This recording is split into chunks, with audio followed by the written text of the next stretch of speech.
नमस्कार मित्रांनो, आज आपण सोप्या भाषेत इंग्रजी शिकण्याचा प्रयत्न करूया। आय म्हणजे मी, यू म्हणजे तू, ही म्हणजे तो व्यक्ती, शी म्हणजे ती कोणतीही लेडीज, इट म्हणजे ते वस्तू कुठलीही निर्जीव वस्तू।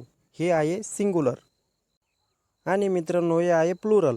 प्लुरल म्हणजे अनेक व्यक्ती, एकापेक्षा अधिक, जास्त व्यक्ती असेल तर प्लुरल।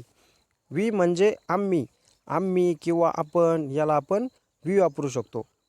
यू म्हणजे तुम्ही, जास्त जमवत असेल तर यू, तुम्ही सगळे। दे म्हणजे ते सगळे, जास्त जमवत असतील तर ते सगळे।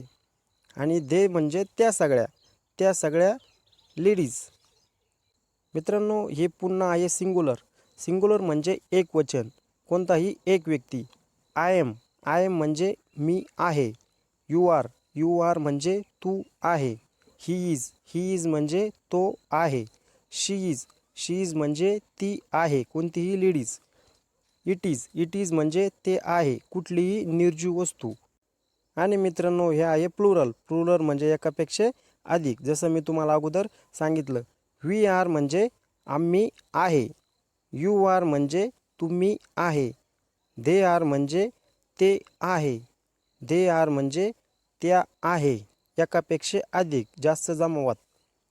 आणि दे आर म्हणजे ते आहे, कुठलीही निर्जीव वस्तू एकापेक्षा अधिक असेल तर मित्रांनो आज आपण जे शिकलो आहोत त्याचा तुम्ही स्क्रीनशॉट घेऊ शकता। नेक्स्ट व्हिडिओमध्ये आपण त्याचे सेंटेन्सेस तयार करणार आहोत। धन्यवाद।